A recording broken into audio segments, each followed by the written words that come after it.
या बुलढाणा जिल्ह्यामध्ये जिजाऊ वसतिगृह उभं राहतंय ही एक आपल्यासाठी अभिमानाची गोष्ट आणि त्यातल्या त्यात आदरणीय कर्मवीर आमदार दमदार आमदार की ज्यांनी या बुलढाणा जिल्ह्याचा चेहरा मोहरा बदलून टाकला ते आदरणीय संजीवभाऊ गायकवाड। खरं तर भाऊ गायकवाड जे सयाजीराव गायकवाड आहे ते सुद्धा शिक्षण क्षेत्राशी संबंधित होते आणि सयाजीराव गायकवाडांनी अनेक वसतिगृह काढली।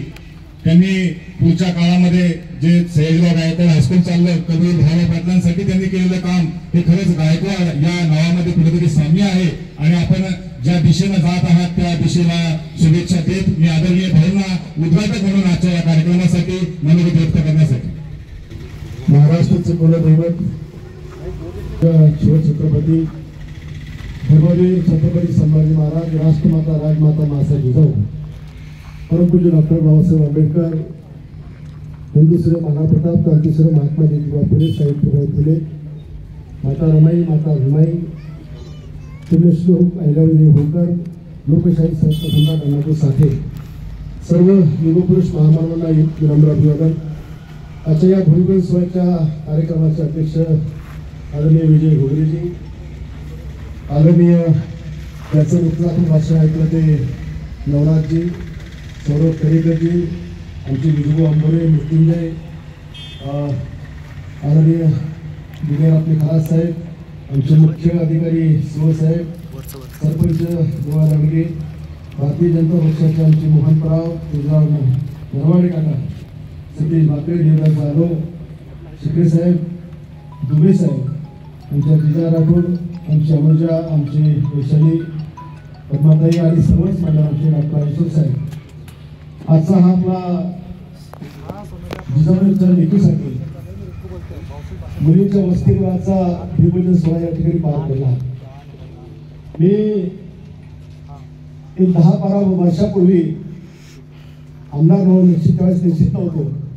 या परिसरामध्ये घाटाखालच्या एका गावाच्या 2 मुली राहायच्या आणि त्या 2 मुलींच्या वडिलांना कॅन्सर झालेला, फक्त 2.5 एकर जमीन त्यांच्याकडे आणि त्या मुलींची आई वडिलांचा कॅन्सरचा खर्च करून त्या मुलींना शिकवत होती, शिक्षण त्या ठिकाणी घेत होत्या आणि त्या परिवाराची मजबुरी पाहून त्या भागातला एक पोट्टा त्या पोरींच्या मागे लागला आणि रोज दारू पिऊन त्याच्या घरासमोर तमाशा करायचा। माझ्याशी दोघींनी आत्महत्या करायचा निर्णय घेतला आणि तिला असं वाटलं की संजीवभाऊ गायकवाड आपण हे नाव ऐकलं, एकदा त्यांना फोन करावा आणि त्यातल्या मोठ्या मुलीने मला फोन केला। 2-4 मिनिटं ती फक्त रडत होती आणि म्हणलं मला रडू नको, काय मला सांग। तर तिने सांगितलं अशी अशी आमची परिस्थिती आहे, आम्हाला शिक्षण घ्यायचं आहे, आमचे वडील कधी जाते सांगता नाही, पण असा मुलगा आम्हाला प्रचंड त्रास त्या ठिकाणी देतो। म्हटलं तुम्ही आत्महत्यावर काही करू नका, मी तिथे पोहोचून राहिलो, तुम्ही घाबरू नका।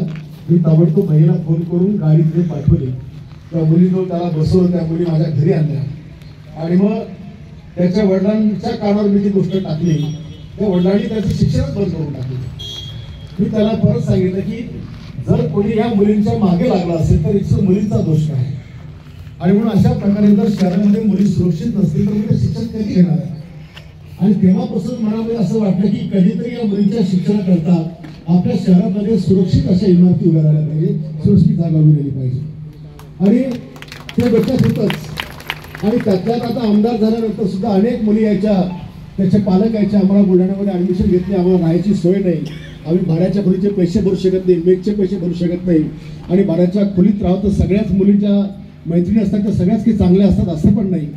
आणि मग मराठा सेवा संघाचा आपला एक कार्यक्रम झाला आणि त्या ठिकाणी आपले डॉक्टर खेडेकर साहेबांनी माझ्याकडे मागणी केली की आम्ही मराठा सेवा संघ महाराष्ट्रभर मुलींचे वसतिगृह आम्ही उभारतो आणि त्या माध्यमातून त्या मुलींना दत्तक घेऊन त्यांचा तो खर्च भागवण्याचा आपण प्रयत्न त्या ठिकाणी करतो।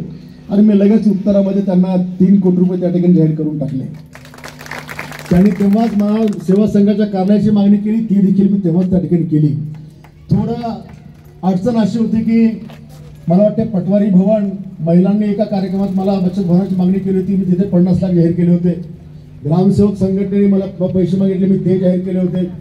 सगळ्यांनी जेवढे आपण उद्घाटन करतो पण या सगळ्यांकरता आम्ही जिल्हा परिषदच्या पशुवैद्यकीय दवाखान्याची जागा आम्ही निवडली होती आणि मला वाटतं तिकडे आपण गेलो पण होतो। पण नंतर त्या जागेचा प्रस्ताव पुण्याला गेला, पुण्यावरून मुंबईला गेला मी पंकजा मुंडेंना पत्र दिलं की या जागे संदर्भात आपण निर्णय घ्यायचा आहे. तर यावर्षी दिली की जागा मिळायची.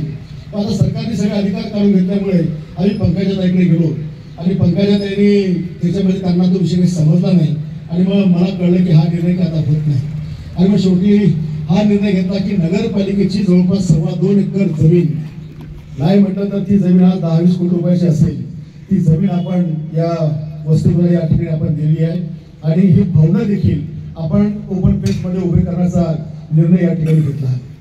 अध्यक्ष महोदयांनी आणि नवनाथ भाऊंनी सांगितलं की आम्ही मुंबईचे लोक आम्ही कामाची क्वालिटी किंवा आम्ही कामाचा वर्ग बुलढाण्यामध्ये 24-26 मार्क लोकार्पण झाली.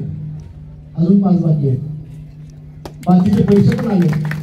हिंदू सम्राट वंदनीय बाळासाहेब ठाकरेंचं भवन आहे, भगवान बाबांचं आहे, शिवलाल महाराज याच्याकरता पण 1.5-2 कोटी रुपये आमच्याकडे येऊन पडलेले आहेत. त्या पण जागेचा निर्णय आम्ही या ठिकाणी घेत आहोत. आणि त्या बरोबरीनं हे जे 6 भवनं आपली आहेत या भवनासोबत आणखी 20 भवनं, या 20 भवनातल्या 6 भवनांचं लोकार्पण मी केलं आणि बाकीच्या भवनांचं लोकार्पण म्हणजे त्याच्यामध्ये मी हा देखील विचार केला की एक 2-2.5 वर्षापूर्वी मी माझ्या घरातून सकाळी बाहेर पडलो आणि 70-80-75 वर्षाचे बाबा माझ्या समोर आले. चेहरा अतिशय त्याला म्हणतो आपण तापट चेहरा, डोक्यावर टोपी, अंगामध्ये पांढरा शर्ट आणि धोतर असल्याने घातलेलं आणि मला पुढे माझ्याकडे पाहिलं. 1 मिनिट मला खालीवर पाहिलं आणि म्हणे दादा मला एखादी चपाती खायला मिळेल का? म्हणून बाबा तुम्ही तर काही भिकारी वाटत नाही, ही वेळ तुमच्यावर का आली? ते म्हणजे माझ्या मुलांनी मला मारलं, माझी संपत्ती हिसकून घेतली आणि मला घराच्या बाहेर काढून दिलं. मला खूप खराब वाटलं आणि त्यानंतर मी माझ्या मिसेसला खाली बोलवलं आणि म्हटलं हे बाबा जेव्हा येतील आपले वडील समजून त्यांना जेवायला घाल, त्याला काहीच कमी करू नको. आणि मला जेव्हा दिसायचं मी 1,500, 1,000-2,000 त्यांना देऊन टाकायचं. दरम्यानच्या काळात आम्ही नगरपालिकेत आमचा सौभाग्य आम्ही सुंदरगडच्या एका वृद्धाश्रमात गेलो. त्या वृद्धाश्रमात एकाच गावातले 26 म्हातारे बाबा त्यांच्या नवरा म्हणजे त्यांच्या पोरांनी आणि सुनांनी मारून हाकून बाहेर काढले. त्या ठिकाणी नुसते बेडवर बसून वेळ मोजत होते की कधी आपला मृत्यू होतो आणि कधी आपला दिवस काढतो. आणि त्याच्यामुळे त्या बापाचा काय दोष आहे? त्या बापाने अशी अवघात जन्माला घातली की त्यांनी या वयामध्ये जिथे माझ्या मुलाचा सहारा पाहिजे, त्याचे हात थरतात आहे, त्याचे पाय थरतात आहे, त्याला चालता येत नाहीये, थोडा घाल घालता येत नाहीये आणि अशा वेळेला मुलं आपल्या बापाला घराच्या बाहेर काढतात. ती लालची मोठी मला खूप खराब वाटलं आणि म्हटलं आपण बुलढाण्यामध्ये आपल्या शहरामध्ये सुंदर असं आपण वृद्धाश्रम बांधलं पाहिजे. आणि आता परवा दिवशी बुलढाणा शहरातल्या या वृद्धाश्रमाचा लोकार्पण सोहळा याच ठिकाणी आपण ठरलेला आहे. 40 बेडचं वृद्धाश्रम त्या ठिकाणी मी बांधलं. त्याच्यामध्ये डॉक्टरची व्यवस्था राहणार आहे, किचन त्याच्यामध्ये राहणार आहे, दररोज दिनतीला डॉक्टर त्या ठिकाणी राहतील आणि 40 वृद्ध आपले जे कोणी असतील ज्यांना घराच्या बाहेर कोणी काढलं असेल किंवा कोणी त्यांना सहारा नसेल अशांना आपण त्या ठिकाणी ठेवणार आणि त्यांना समजा कदा त्यांच्या मानेचा त्रास असेल तर मानेचा पट्टा आपण फ्री ऑफ देणार, कमरेचा असं त्रास असेल कमरेचा बेल्ट देणार, पायाचा बेल्ट देणार, सशीचा स्टिक लागली असेल ती पण देणार. अगदी चालता येत असेल तर गाडी पण त्यांना 1 लाखापर्यंतची गाडी पण आपण त्यांना देणार, वॉकर आपण त्यांना देणार, चष्मा असेल तर चष्मा देणार, कानात आयब्रो नव्हतं तर कानाची मशीन देणार. जेवण करता येत नाही 32 दात तोंडाचे दात पडले तर 32 दात पत्ती आपण त्याला देणार आणि सगळी व्यवस्था केली. आणि परवा दिवशी सकाळी 10 वाजता त्याचा लोकार्पण सोहळा मी करत आहे की कुठल्याही बापाला या वयामध्ये असा पश्चाताप व्हायला नको की मी माझ्या मुलांना जन्म देऊन पाप केलं का. त्याला असंख्य बापांचं लेकरू होण्याचं काम त्या ठिकाणी मला करायचं आहे आणि म्हणून मी ते कार्यक्रम केलं. त्याच्याच बाजूला मी एंटरटेनमेंट सेंटर, तुम्ही आता रिटायरमेंट झाली की तुम्हाला ऑफिसमध्ये असली तर फार बळीचा आपला अधिकाऱ्यांचा असतो, पण नोकरून खाली गेलं की कोणी रामराम पण करत नाही अशा अवस्था असतात. बरोबर ना? आता गेले चपराशी असतात, अधिकारी असतात, सगळं असतं आणि मग अशा वेळेमध्ये वेळ घालवता येत नाही. आणि म्हणून मी एंटरटेनमेंट सेंटर, मनोरंजन केंद्र, विरंगुळा केंद्राचं बांधकाम देखील पूर्ण केलं. आता त्या ठिकाणचं लोकार्पण पण त्याच दिवशी आहे ज्याच्यामध्ये लोकांना चेक्स, कॅरम, गोल्फ अनेक खेळ खेळता येतील. समोर गार्डन डेव्हलप करतोय, त्याच्यामध्ये ओपन जिम वगैरे ठेवलेली आहे आणि या ठिकाणी सगळ्या लोकांना एकत्रितपणे येऊन आपण पुढचं आयुष्य त्या ठिकाणी काढता यावं ही देखील व्यवस्था आपण त्या ठिकाणी केली. म्हणजे नुसती भवनं बांधायची तर त्याच्या मागचा इंटेन्शन आहे, एक मोठा उद्देश आहे की त्याचा उपयोग केला झाला पाहिजे. आता बाकी विश्वकर्मा भवन दिलं, सावतामाळी दिलं, अनेक भवनं दिली, सगळ्या समाजाकरता दिली, पण काही अशा समाजाच्या गोष्टी असतात की ज्या आपण त्या ठिकाणी केल्या पाहिजे. आणि खरं तर नवनाथजी आपण बोलले की एवढं मोठं काम इकडे खरं तर आमच्या बुलढाण्याच्या लोकांना आमच्या कामाची कदरच नाही. याच्या आधी 70 वर्षात कोणी केली नाही एवढी कामं मी केली. आणि माझं काम केवळ हेच नाही आहे, मी एज्युकेशनमध्ये फर्स्ट आहे, मी एज्युकेशनमध्ये फर्स्ट आहे, मी स्पोर्टमध्ये फर्स्ट आहे, म्हणजे ऑलराऊंडर माझा विकास आहे. मेडिकल कॉलेज आमचे कोणीच मंत्री आणू शकले मी आणून दाखवलं. BSc ॲग्री कॉलेज कोणी आणलं मी आणून दाखवलं. अशा खूप गोष्टी आहेत. आणि सिंचनाच्या कामात तुम्हाला सांगतो, आमचा मोताळा तालुका या अमरावती जिल्ह्यातल्या 56 तालुक्यातला अतिशय दुष्काळाचा, म्हणजे ज्या तालुक्यामध्ये 10,000 शेतकऱ्यांच्या आत्महत्या इतका दुष्काळग्रस्त तालुका आहे, त्या तालुक्याला केवळ सिंचन 3% आहे. मी तुम्हाला जास्त सांगत नाही, 2027 पर्यंत 96% सिंचन करतोय मी. 96% MIDC आणणार, सगळ्या गोष्टी करणार. आता MIDC मीटिंग झाली, 500 एकराची MIDC आपल्याकडे मिळते. आणि खास करून मी नागरिकांच्या जीवाची काळजी घेण्याचा खूप प्रयत्न केला. मी महिलांसाठी आता इथे वुमन हॉस्पिटल लावलं, उभं केलं. त्या वुमन हॉस्पिटलमध्ये आता ग्रामीण भागाच्या लेडीज 1-1 लाख रुपये डिलिव्हरीचे द्यावं लागतात. आता छोट्या मोठ्या सर्जऱ्या पण त्याच्या फ्री ऑफ कॉस्ट ट्रीटमेंट होतात, निदानी गरज पडत नाही. आणि एखाद्याला ब्रेन हॅमरेजचा अटॅक आला तर आपण इथून त्याला रेफर संभाजीनगर करतो. आपल्याकडे आता मला वाटते वाघ साहेब आणि चोपडे साहेब आलेले आहेत न्यूरोसर्जन म्हणून. पण इथं त्या ठिकाणी जाईपर्यंत ज्या काही मृत्यूचं आणि आपल्यामधलं अंतर असतं, याच्यामध्ये जो ब्लड जमा होता आणि त्यातून पेशंट सहसा बाहेर येत नाही. 18-20 दिवस त्याच्यावर ट्रीटमेंट केल्यानंतर 20-22 लाख बिल निघतं आणि शेवटी माणूस जातं. हे मी अनुभवलं. आणि मग विचार केला की ही व्यवस्था माझ्या गुन्ह्यात काय करू नये. आणि म्हणून मेडिकल कॉलेजसह महिला रुग्णालयासह बुलढाण्याच्या सिव्हिल हॉस्पिटलमध्ये मी क्रिटिकल सेंटरचं काम 2 वर्षापूर्वी चालू केलं. महिन्याभरामध्ये क्रिटिकल सेंटरचं काम आता पूर्ण होणार. आणि यानंतर कोणाच्याही न्यूरोसर्जन करता आपल्याला संभाजीनगरला द्यायची गरज नाही, किंवा कोणाला 18-20 लाख द्यायची गरज नाही.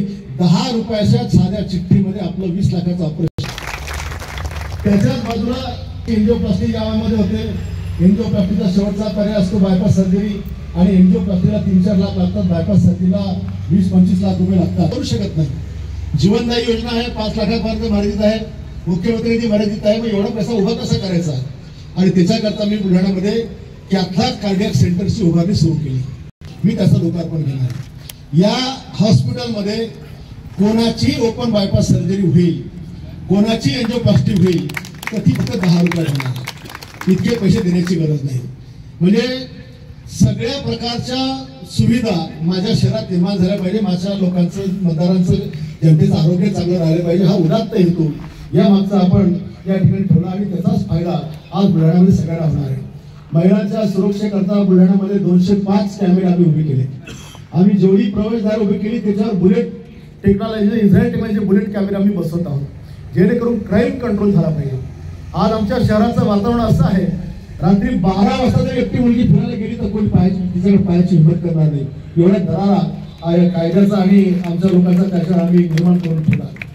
खरं तर बुलढाणा शहर हे महाराष्ट्रातलं असं, देशातलं असं शहर आहे की मधल्या काळामध्ये ग्रामीण भागामध्ये शिक्षणाच्या बाबतीमध्ये सर्वे झाला.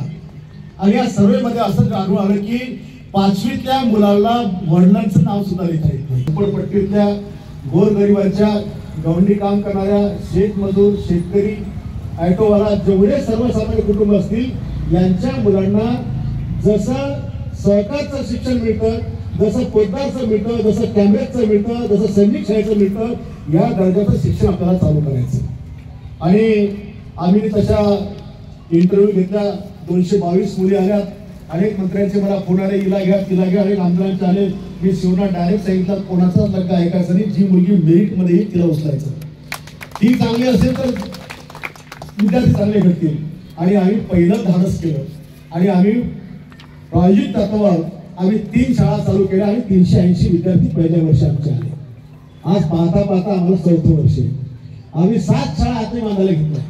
आणि आमच्या शाळेचं जी काही क्वालिटी आहे, त्याचे शूज असतील, बूट असतील, कपडे असतील, ज्या झोपडपट्टीतल्या पोराला कपडे माहीत नाही त्याला स्टँडर्ड शूज, दप्तर वगैरे सगळं ज्यावेळेस दिलं तर तुम्हाला सांगतो की सुरुवातीला त्या आई वडिलांचा त्रास झाला, पण जेव्हा ते लेकरू घरी जाऊन इंग्लिश बोलायला लागलं, अनेक बापांना त्याच्यामध्ये काहीतरी दिसायला लागलं.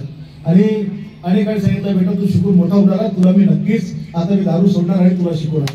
याच्यामुळे आम्ही खूप त्या ठिकाणी मानसिकता बदलली.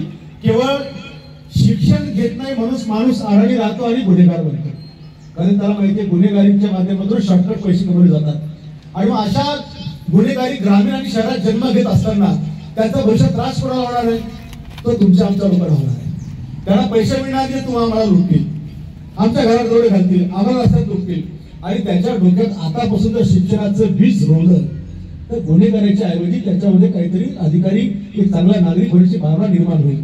आणि म्हणून पोलिसांनी कितीही गुन्हे दाखल केले तर गुन्हेगार कधी सुधरत नाही, जेलमध्ये जाऊन सुधरत नाही। आणि म्हणून भविष्यात या शिक्षणाच्या माध्यमातून गुन्हेगारीच्या अंकुराची बीज ठेचली गेली पाहिजे आणि त्याच्यामध्ये माणुसकी निर्माण झाली पाहिजे, हा याच्या मागचा आमचा उद्देश होता। आणि तो आम्ही या ठिकाणी करून दाखवला। आणि मला अभिमान आहे की जे बुलढाण्यामध्ये सीबीएसई पॅटर्न आम्ही नगरपालिकेत चालू केलं, हे दिल्लीच्या मुख्यमंत्र्यांनी केल्यानंतर महाराष्ट्रात आमचं पहिलं होतं। आणि विधानसभेत ज्यावेळेला मी 2-3 दिवस हा मुद्दा मांडला आणि ग्रामीण भागातली परिस्थिती ज्यावेळेला शासनासमोर ठेवली, तेव्हा मात्र मागच्या अधिवेशनामध्ये दादा भुसेंनी घोषणा केली की खेड्यापाड्यातल्या सगळ्या शाळा, सगळ्या खाजगी शाळा असतील, शासकीय असतील, याला सीबीएसई पॅटर्न लागू त्या ठिकाणी त्यांनी केलं। आणि आज प्रत्येक खेड्यातला पोरगा हा सीबीएसई शिक्षण त्या ठिकाणी घेऊ लागला आहे। म्हणजे आमदार किंवा एखादा रस्ता करायचा, एखादा सभा मंडप करायचा, लोकांना मूर्ख बनवायचं, हे माझ्या रक्तात कधीच नाही। आता ज्या वेळेला मी आमदार झालो, मी सांगितलं मी स्मारक करणार, मी हे स्मारक करणार, मी मेडिकल कॉलेज आणणार, मी अमुक करणार, हे करणार, माझी फिंगर उडवायचं लोक सगळे सांगायचे। काही फडतूस आमदार म्हणजे एवढं कुठं होत असते का? एवढे रस्ते कधी होत असतात का? एवढे कधी सिंचनाचे प्रोजेक्ट असतात का? आणि जसं जसं मी जेवढा बोललो त्यातलं एक पण काम माझ्या राहिलं नाही, एक पण नाही। आणि महाराष्ट्रात सगळ्यात जास्त पैसे आणायचं काम पण मी केलं। आमच्या एकट्या नगरपालिकेला आम्ही 2 वर्षात जवळपास 511 कोटी रुपये दिले आणि या 2-3 वर्षात नगरपालिकेचे आम्ही 2% मी पैसे वापरले। तुम्ही जे बोललात की याची परिस्थिती नसते, आम्ही सगळं बाहेरून त्या ठिकाणी आणलं। आणि येणारा काळात सुद्धा या शहराला करता आम्ही खूप करणार आहोत। आमचा बाहेरवळण रस्ता आहे, हा बुलढाणा रस्ता आहे।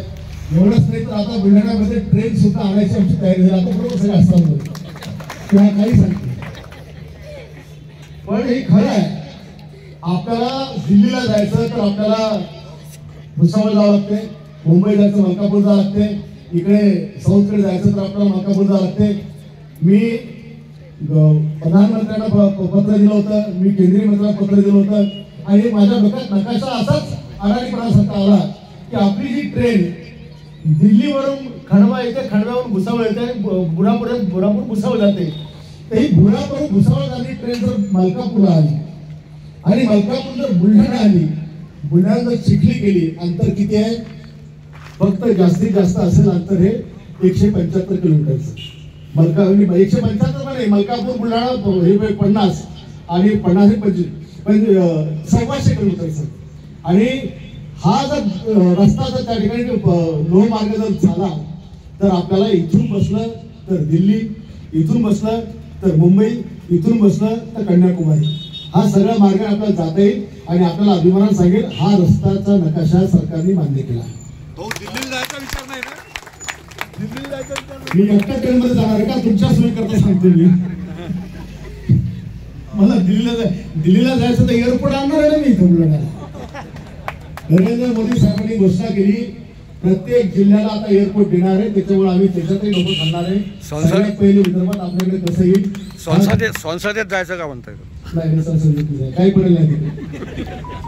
आणि म्हणून बगीच्याच्या बाबतीमध्ये ऑलिम्पिक दर्जाचं स्टेडियम आम्ही करतो आता सिंथेटिक ट्रॅक। आता या आठवड्यामध्ये मी त्याचं लोकार्पण करणार, भूमिपूजन करणार आहे। आम्ही ऑलिम्पिक लेवलचा स्विमिंग ट्रॅक आमच्याकडे केला। आर्चरीचं भारतातलं सुंदर मैदान आमच्याकडे 40 देशाच्या पूर्व आमच्याकडे शिकायला येतात। आमचा पंजाब इलक नावाचा जो कोच आहे त्यांनी प्रथमेश जवकर आणि मिहिर अपार या 2 मुलांनी मिळून सगळ्या गेममध्ये ऑलिम्पिक एशियन गेममध्ये 22 गोल्ड मेडल आणले आणि ते तिथे आज तिथे शिकतात। अनेक मैदानं डे नाईटची आहेत, पंचांच्या वर जिम आहेत, मेहनत करतात, जिम आम्ही उभे केल्या, पंचांच्या वर गार्डन केले। ज्या जागा शापित होत्या त्या शापित जागा आम्ही आता दूर करून आमच्याकडे टीबी हॉस्पिटल आहे, त्या पहिले आत्महत्या काय कोणी जात नव्हतं, आम्ही त्याच्यावर टाकले 15 करोड रुपये। आता त्या टीबी तलावामध्ये स्काय सायकल, रोपवे, त्याच्यामध्ये बोटिंग, गार्डन, कॅन्टीन, योगाचं सेंटर आणि ट्रॅक बरोबर 100 फूट रुंद आणि 100 फूट उंच अशा पाण्याचा स्वित्झर्लंडच्या कंपनीने ड्राईव्ह केलेला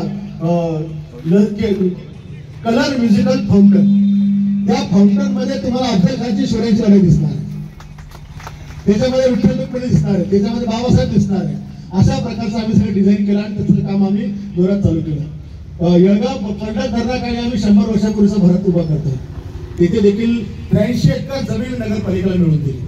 आता येळगाव खंचापूर पर्यंतचं काम आपलं चालू आहे. आता सांगत बसलो तर मला सकाळ होईल एवढी काम आहे, पण आणि डोक्याला आता निवडणुका पण आहे. आधीच आपण या ठिकाणी सांगितलं की आता सनसेट पॉईंट जो आहे त्या सनसेट पॉईंटला मी 3.5 कोटी रुपये टाकले. कोणता? हाच बुलढाण्याचा. तो देखील आता 2-3 दिवसामध्ये मी त्याचं उद्घाटन करणार आणि लोकांना फिरायला खूप त्या ठिकाणी तो सुंदर त्या ठिकाणी होणार आहे. खूप कामं सांगण्यासारखे खूप केलं आणि खूप करायचं. आता तू जेवढ्या चित्र देशील ना आणि 5 तारखेला बुलढाण्यामध्ये धर्मवीरचे आपले अभिनेते प्रसाद ओक आणि मकरंद अनासपुरे हे आणि श्रीकांत शिंदे आपले एकनाथ शिंदे साहेबांचे सुपुत्र खासदार आणि आपले खासदार आपले केंद्रीय मंत्री प्रतापराव जाधव साहेब यांच्या उपस्थितीमध्ये बुलढाण्यातला 25 कोटी रुपयाचा नाट्यगृहाचा लोकार्पण सोहळा सुद्धा आम्ही या ठिकाणी करत आहोत. पण जवळपास 30 वर्षापासून करत होतो त्याला आपण मी कमीत कमी 21 कोटी रुपये नंतर टाकले आणि आता इतकी सुंदर वस्तू त्या ठिकाणी झाली. सगळ्यांनी पाहिलं वाघ सर आपण तर ते नाट्यगृह सुद्धा या ठिकाणी उभं राहत आहे. आणि डोंगरे सर मदतीच्या बाबतीमध्ये तर हा बुलढाण्याचा आमदार वेडा आहे. आता शेतकरी माझा सकाळ झाला मी घरचे 2 प्लॉट घेऊन 25 लाख रुपये दिले. आमच्याकडे कोणाचं घर जळलं तर 6 महिन्याचा किराणा असतो, पण कोणाच्या घरावर वीज कोसळली, घरं उद्ध्वस्त झाली त्याला मदत असते. 40-25 हजारावर आम्ही रक्तदान करून बसलो. रोजच्या कितीतरी डिलिव्हरी आम्ही करतो, कितीतरी म्हणजे अगदी संसार तुटला तर तो संसार सुद्धा माझ्या कार्यालयामध्येच बसतो. 5,600 पोरींचे संसार आम्ही बसवले. त्या पोरी गुन्हा गोविंदाने त्यांच्या घरी पाठवले. बघा आता आपण समाजातले सगळे प्रमुख लोक आहोत. आपली समाज व्यवस्था अशी आहे की आपल्या घरी मुलगी मोठी झाली, मुलगा मोठा झाला, त्याला पाहायला मित्र वगैरे जातात, नातेवाईक जातात, 10-20 लोक जातात. पुढचा टप्पा आपल्या बसण्याचा येतो. बसण्याला तेवढे 5-50 जातात, कुंकाला 100-200 जातात आणि लग्नाला 5,000-10,000 जशी जशी ऐकत आहे करोडो रुपये खर्च करून आपण धुमधामनं लग्न करतो. पण 6 महिन्यात ज्या वेळेला त्या मुलीला कळतं की आपला नवरा हा दारुडी आहे, त्याचं 2 बायांशी लफडं आहे आणि तो तिला बेदम मारहाण करतो, पैशाची मागणी करतो आणि 6 महिन्यात जेव्हा ते लेकरू अंगाला हळद लावून ज्यावेळेस ते सासरी जातं आणि 6 महिन्यात ज्यावेळेस ते घरात वापस येतं ना त्यावेळेस हे कुंकातले रस्त्यावाले लग्नामध्ये ताव मारून जेवणारे मोठा मानपान घेऊन उभा राहणारा मामा कोणीच नसतं, कोणीच नसतं. एकटा पोरीचा बाप, त्याची आई आणि ती पोरगी.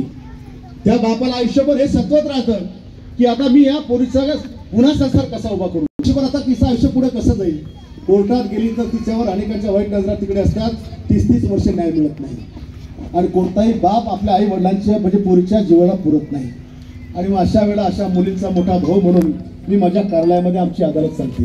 आमच्या अदालतमध्ये तारीख नाही मिळत, एकच दिवस असतो शनिवार. त्या दिवशी न्याय निवाडा ना वकील ना जज ना क्लर्क, ताबडतोब निर्णय फैसला. आधी फाशी मग चौकशी. मग तिथे ज्या टॅक्टिक्स अवलंबायच्या असतात ज्या मला नेहमी बदनाम केल्या त्या आम्ही करतो, त्याच्याशिवाय जमत नाही. आणि म्हणून अनेकांनी माझी एक बाजू पाहिली आहे, दुसरी बाजू पाहिलेली नाहीये. म्हणून ते जवळचे नातेवाईक काही मित्र सगळे यांनी या विधानसभेत खूप मोठा गैरसमज केला. समजा दुर्दैवाने मी माझी जागा गेली असते तर बुलढाण्याचं काय झालं असतं. हे सगळे प्रोजेक्ट मी आणले हे सगळे बंद पडले असते. तुमचं नाट्यगृह बंद पडलं असतं, तुमचं BSc ॲग्री बंद पडलं असतं, तुमचं मॉडर्न डिग्री बंद पडलं असतं, तुमचं मेडिकल बंद पडलं असतं, तुमच्या सगळ्या डेव्हलपमेंट थांबल्या असत्या. मग एवढं मोठं विचारवंत शब्द डोंगरे साहेब आमच्या बुलढाण्यातले मतदार इतके हुशार आहेत. मागच्या 5 वर्षाआधी नगरपालिका निवडणूक झाली, मोहम्मद सज्जाद तिथे निवडणूक लढत होता. मी आमच्या सगळ्या लोकांना छाती ठोकून सांगून हा निवडून येऊन राहिला, हा 1,000 मतांना पुढे 2 दिवसांनी सांगतो तरी आमच्या 72 लोकांनी ऐकलं नाही. मी म्हटलं मतांचं विभाजन करू नका आणि बाहेर जाऊन मताला या. त्याच्याकरता लोक दुबळून आले. आमच्या घरात बाहेर नाही पडले, बाहेर नाही पडले. 1000 मात्र सीट गेली आणि बुलढाणा शहर 5 वर्ष मागे गेलं, 50 वर्ष मागे गेले. त्या ठिकाणी भरला सगळ्यांनी, विकास एका कोपऱ्यात झाला. म्हणजे किमान ज्या शहरामध्ये आम्ही राहतो त्या शहराचं स्वास्थ्य कसं असलं पाहिजे, मोकळा श्वास मला कसा घेता आला पाहिजे, महिलांना सुरक्षा कशी असली पाहिजे, हे तर कमीत कमी जागरूक नागरिक म्हणून आपण हक्क बजावला पाहिजे. या शहरामध्ये काही लोकांना वाटतं की या शहरामधली हे सगळं चाललं हे बंद पडलं पाहिजे आणि म्हणून ते काही पण धंदे करणार. आता ज्या जागी आपण महिलांचं वसतिगृह उभी करून आलो तोच माजी नगराध्यक्ष ती जागा झोपडपट्टी बसायला देऊन झाला होता एका विशिष्ट लोकांना. मी होतो म्हणून थांबलो सगळं, म्हणून आज आपल्या मुलींचं झालं. असे कितीतरी गोष्टी आहेत. शहरामध्ये लोकांना चालता येत नव्हतं, मी एवढी व्यवस्था त्या ठिकाणी केली, रस्त्यावरचे अतिक्रमण काढले. पण येणाऱ्या निवडणुकीमध्ये सुद्धा किमान असे मनसुबे ज्या ज्या लोकांचे असतील की या शहराचं वाटोळ झालं पाहिजे, तर एक जागरूक नागरिक म्हणून पहिली गोष्ट तर आपण हा विचार केला पाहिजे आणि आपला मतदानाचा पवित्र हक्क जो बाबासाहेबांनी आम्हाला दिला तो आम्ही बजावला पाहिजे. शेवटी तुमच्या मतातूनच राजा घडणार. तुमच्या मतातून जसा मी घडलो, आमच्या मतातून मुख्यमंत्री घडले, खासदारांच्या मतामधून देशाचा पंतप्रधान घडला, अशाच प्रकारे नगराध्यक्ष घडणार आहे. आणि मग या शहराला खूप मोठं आपल्याला करायचंय. खूप मोठी हद्द आपल्या शहराची आता वाढणार आहे. अंडरग्राऊंड ड्रेनेज सिस्टीमचा 1200 कोटीचा प्रस्ताव मी राखून ठेवलेला आहे. जेव्हा हे सगळे शहर आपल्यामध्ये येतील तेव्हा आपण तो प्रस्ताव मार्गी लावणार आहे. आणि मग या निमित्ताने मी खास करून मराठा सेवा संघाच्या आपले डॉक्टर साहेब आणि सगळ्या टीमला शुभेच्छा देईन की महाराष्ट्रावर त्यांनी सुंदर असं मुलींच्या वसतिगृहाचं काम हाती घेतलं. मी आपल्याला आणखी सांगेन की बुलढाणा आणि मोताळ्याला मी आणखी 20-20 कोटीच्या 2 इमारती मंजूर केल्या सगळ्यांसाठी, मुली पण असतील मुलं पण असतील. आणि नवनाथजी तुम्ही सांगत होते की इमारतीची क्वालिटी डिझायनर मी आहे, तुमच्या शाळेचा डिझायनर मीच आहे, आर्किटेक्ट मीच आहे. मी